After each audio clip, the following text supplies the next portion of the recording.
Okay, you'd mentioned that you had appeared on an episode of The Twilight Zone. I wonder if you could tell me who was in it, who directed it, and any production stories you remember about it. Yeah, it was directed by a very talented young director named Ron Winston, who sadly died at a very young age, but he was really a kind of promising, up-and-coming director from New York. Um, Claude Akins, Jack Weston, Barry Atwater, M.Z. Strickland were the major characters. That was a time in television, and particularly that series, that didn't go after huge name stars. These were all people who certainly had good careers and worked a great deal, but anybody seeing this now, maybe except for, well, no, I guess Claude Akins and Jack Weston, a lot of people would still know, but weren't huge names in those days. And well, it was interesting that I knew a woman socially named Lillian Gallo, who was a producer and was at that time, I think, associate producer of The Twilight Zone. And she knew of my coming on to studio lots as a courier. And because I told her that because you had a shirt, a gray shirt like this, with a crest on it, that said Red Arrow Messenger Service. So when I would walk on a studio lot, I would put on a jacket or a sweater or something and try to be as anonymous as I could, because I didn't want people knowing, naturally, that here I am trying to put myself forward as this brilliant young actor, and I'm working part-time as a messenger. So she was amused by that. And she knew my agent, and when there was a part that she felt that I was right for, she brought me in, and I met a casting woman named Millie Gussie, who was a very prominent and important casting person at that time. And I think, because as I recall, Lillian told me later, she too was impressed by, well, hopefully she had been impressed by my reading, but secondly, she was impressed by the fact that I was an actor who would take other jobs in order to support himself. And I think there was a kind of simpatico there for that. Anyway, I got this really very good role. I mean, it's an excellent part on a very interesting episode of that series. I know it was a long time ago, but do you remember how long the shoot was? Was it a week? Did you rehearse? I think it was about a week. Yeah, we rehearsed, seems to me, a day or two. And then shot for like 3 or 4 days. And where was it shot? At the old MGM studios in Culver City. And it all pretty much took place in the same... Yes, they had a kind of small town street set, and that was where it was. It was a town in which some very strange things began to happen. Lights would go on and off mysteriously, and cars would start unexplainedly, and the people began to get very suspicious that someone within their own midst was doing this. And ultimately, it causes such intense fear and ultimate hatred that somebody actually dies, that someone is killed. And then the camera pulls back and you're in a spaceship, and two characters in the spaceship are looking at some sort of screen. They have to be viewing all of this, and they say, "You see what I mean? You see how easy this is? You don't have to do anything yourself. You just have to plant the seeds of suspicion, and they'll do it for you," which is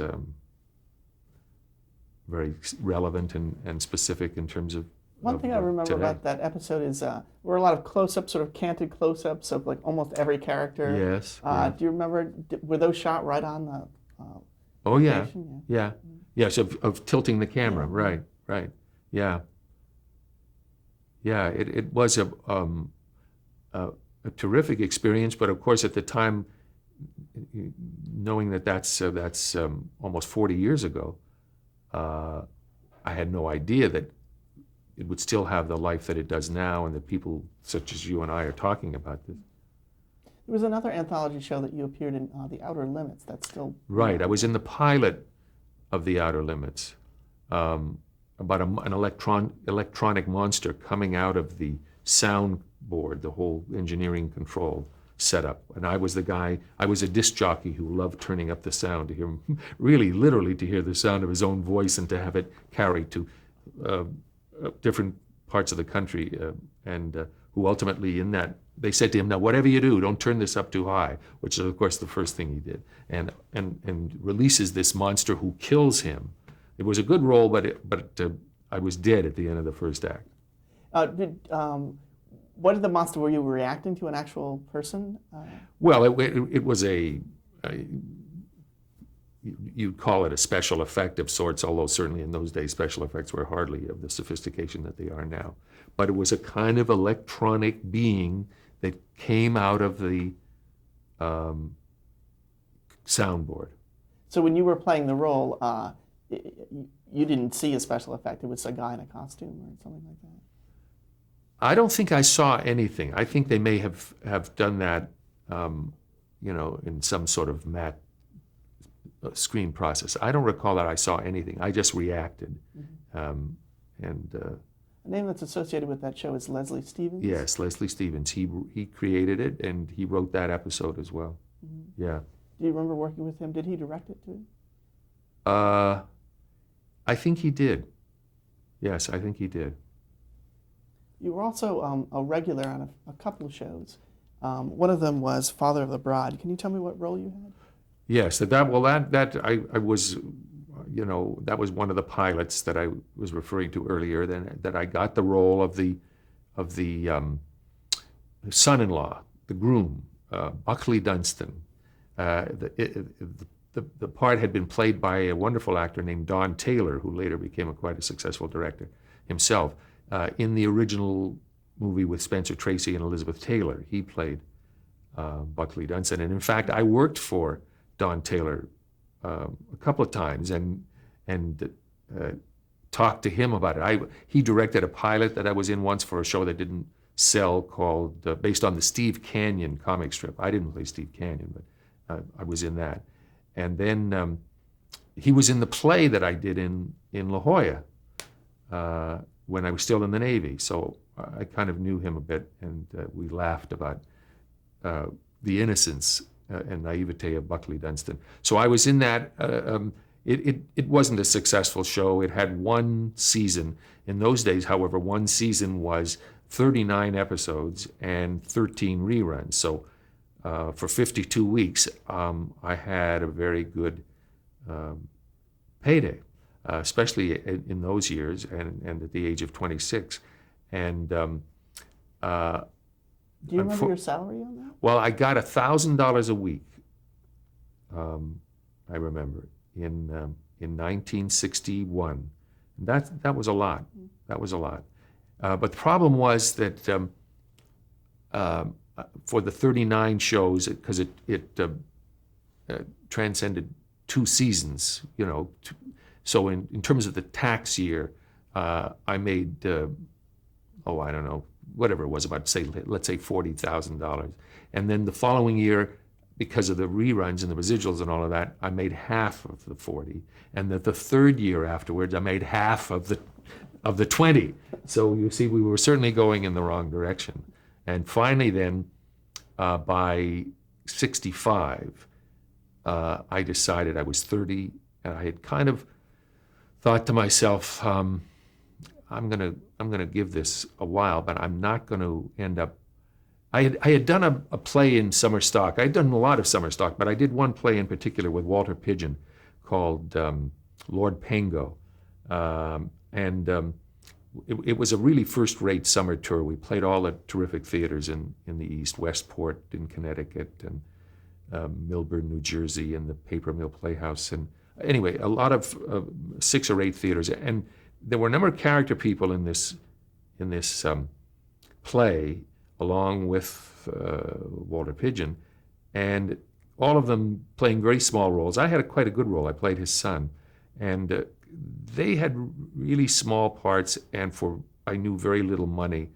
And there were a couple of them in their 60s, and it just sort of hit me that I didn't want to be scrounging around for roles in small parts in summer stock for relatively little money when I'm that age. They were kind of rootless. I'm sure that they were happy in terms of this was meaningful to them, that this was the career they had chosen and that they wanted to carry out for the rest of their lives.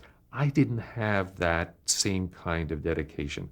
There came a point for me when I said, I don't want to be doing what I foresaw as the possibility when I get to be that age. And that's when I began thinking seriously, am I really going to stick with this? Am I really going to hang in there? So what did you do about that? Well, in 1964 and 65, while I was still working, I did a number of the shows that I've referred to you as we've spoken. But while I was working from time to time, as I say, and doing the temporary jobs in between, I began going around to the people that I knew and that I had worked with and said, I am very seriously thinking about trying to make this transition. I saw Jackie Cooper, who was by then the head of Screen Gems Television. He was, Columbia Television's president in charge of production. He was a wonderful guy to me and had said, when I went to see him, I said, essentially, I don't expect to do what you've done, is to make a transition from actor to the production side by becoming the head of a studio. But I'd like to get my foot in the door if I can. And he was very responsive to that. And then, coincidentally, the woman that I had done the Twilight Zone episode for, Millie Gussie, the casting woman, she was then the casting woman at Screen Gems, the head of casting. And the two of them, therefore, were kind of people who knew me and were interested in me, perhaps, and who, it didn't happen right away. It was like 6-8 months later when Millie Gussie finally called. And in that interim, I had seen a lot of other people. This is something I tell actors now, you have to do, and you have to be very patient about. And a lot of times you're being very subjective about exactly what it is you can do because you don't know. But I knew that I knew some of the duties of associate producers, and I knew some of the duties of a casting person. And I just felt that if I could somehow get in there, that I had enough of a knowledge of the business and a reasonable amount of taste that perhaps I could do something. Anyway, about 8 months later, Millie Gussie called and said, "Are you still interested? Are you still thinking of making this transition?" And it was so ironic because just the week or two before that, I had been on an episode of The Fugitive in probably the best freelance part, the best freelance billing as a co-star, and the best freelance salary that I had ever had. And when she called, I had that moment of saying, in terms of what I had just done the week or two before, do I really want to do this? Am I really going to? Because if I'm going to say yes, I can't sort of keep one foot in each category. I have to make a commitment to this. And so I thought about it for a moment, and I said, yes, I am still interested. I'd like to come and talk to you about it, because I felt my whole acting career up to this point had been all of these peaks and valleys. Something good would happen, and then there would be a trough of unemployment, which, of course, for the actor is commonplace. It's perfectly natural. But I thought that while I'm on one of these little peaks right now, there are several more valleys to come. And I wasn't of a mind to kind of still gamble with that. Now, there are a lot of actors who did gamble, and a lot of them who today absolutely nobody has ever heard of. But then there are a lot who did, not a lot, but some who did gamble, and of course are enormous stars. I mean, you've heard these stories. They're everywhere about what actors did for a living before they got a break. Gene Hackman and Dustin Hoffman and Bobby Duvall were rooming together in New York and working as waiters and whatever else. We all know these stories. But anyway, so Can you talk a little bit about that Fugitive, since you just said it was your best part? What part was it? I'm getting rather dim on some of this because it's so long ago. We're talking about almost 40 years. But I played, I think, the brother of a woman named Jacqueline, an actress named Jacqueline Scott, a very fine actress who had some relationship that you could probably check and find out about this because it's all on the internet. She had some ongoing relationship with David Jansen, with Richard Kimball, in terms of hiding him or that they were having a kind of romantic relationship. It's all kind of blurry to me, but she had some connection with him, and I think I played her brother on that particular story. Did you share scenes with David Jansen? I think some, yes, I think some, but mostly with her, mostly with Jacqueline Scott. And the show itself, The Fugitive, was it a popular show? Yes, oh yes, yes, and a very good show, a very kind of prestigious show at that time. To get an acting credit on that show was a major accomplishment. Yeah. So you're at the point where you have to make a decision, and so what was the decision that you made? Yeah, so I said yes, I'll come in and talk to you about it, and I did, and she said they were casting a soap, which was to be the first soap that a studio had ever done. I mean, because all the soaps were in New York and they came out of like network auspices, NBC or whatever it might be. But here a studio for the first time was going to get involved with a soap, and it was called Days of Our Lives with MacDonald Carey. And the ultimate irony, this was 1965, July 1965. Here we are, this is now October of 2003. So we're almost to 40 years, and that show is still on the air. And their logic at Screen Gems was very good and very timely for me, because I think they had sat around and said, it was pilot season and we're going to have to hire or we're going to have to assign more casting roles, casting assignments for different projects that we have going. And so their existing casting department was being spread a bit thin. So somebody had said, perhaps Millie, I don't know, but somebody had said, well, Burt Metcalfe has said he wants to try to get into casting, and you all know him. He's worked for a lot of shows that we've done here. And since nobody in our casting staff at the moment has ever had any experience in casting a soap, then everybody's a novice. Everybody's coming to it new. Why don't we let him do that? So that, I think, is how I got that first specific opportunity where somebody says, yes, you can come to work here and we'll actually pay you some money. Not a lot of money. It was $200 a week. And you were paid, you were on salary? Yes. And you were paid by Screen Gems? By Screen Gems, and they were under Columbia? Yes. Mm-hmm. That was what the television arm of Columbia Pictures was called at that time, Screen Gems. Mm-hmm. So I went to work there, and an ironic thing happened. Just a few days after I went to work there, I got a phone call from a writer, a journalist named Bill Finnegan. I don't think he'd mind if I told this story now, because I told it to him, in fact, many years later. Bill Finnegan used to write the inside page of TV Guide for Los Angeles. It was all kind of chatter, little smallish items, that they'd still do it in one form or another. But anyway, that was his assignment. And so someone on the calls me on the phone and says, Bill Finnegan wants to talk to you. So I get on, and the conversation goes something like this. Hello, this is Bill Finnegan. This is Burt Metcalfe? Yes. You're Burt Metcalfe? You're Burt Metcalfe, the actor who was on Father of the Bride? Yes.